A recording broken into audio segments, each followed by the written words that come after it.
સૌને મારા જય શ્રી કૃષ્ણ. અમારા નાનપણની વાતો સૌ સાંભળજો.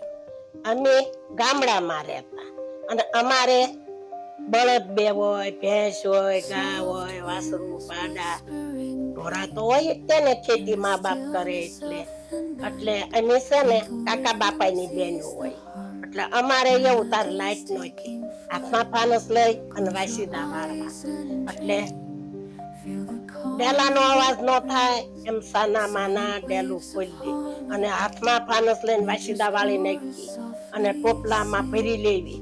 ટોપલામાં ખાત ખોલવું, બારેવા ભરી લેવી અને બારેવા કહેવાય.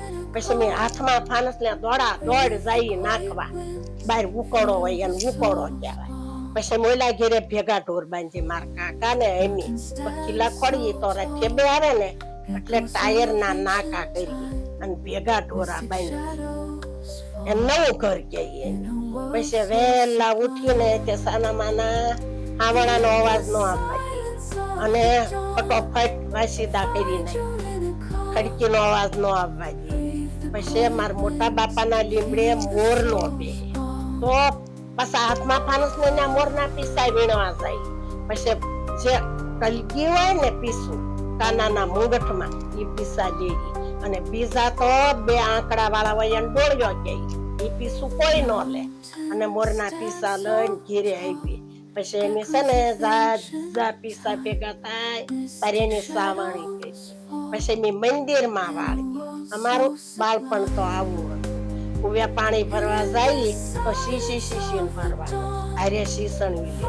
અને અમારે તો ભાઈઓ નાના બેનું મોટ્યું એ શહેર તો જોયું નતું. સુરત થી આવે ને ગામમાં દોડીને હારે થઈ જાય પાણી ભરવા અને એમ કે કેવા સુરત થી આવ્યા છે અને સુરત નું માન બહુ હતું. અને અત્યારે તો અમેરિકા લાવ્યા હોય તો કોઈ સામું નથી જોતું. અને પેલા તો એટલું માન હતું અને બધાને શી વાત હતું કે આપણા સગા આપણે સુરત થી આવ્યા છે, આપણે સા પીવા બોલાવી, ઘેરે ઘેરે સા પીવા બોલાવતા. એટલું તો સુરત નું માન હતું. આવા અમારા નાનપણની કહાની અને આવું અમારું નાનપણ. પણ બહુ મજા આવી. અત્યારે તો કોઈને કઈ વાસીદામ બાયું ને દીકરીઓને વાસીદામ ખબર પડે નહીં, ગાયમાં ખબર પડે નહીં, ભેંસમાં ખબર પડે અને બધા તો ઘર દીઠવી આવી ગયા. હવે ટ્રેક્ટર આવ્યા, નવો જમાનો નવી પરસા. અત્યારે એવું છે. અને નાનપણની તો કેવી મજા. અમને નાનપણમાં હજી અમને અમારું નાનપણ યાદ આવે છે. કુવે ધોવા જાય તો શીશી કપડા ધોવાના અને રોજ કેવું નાવાનું.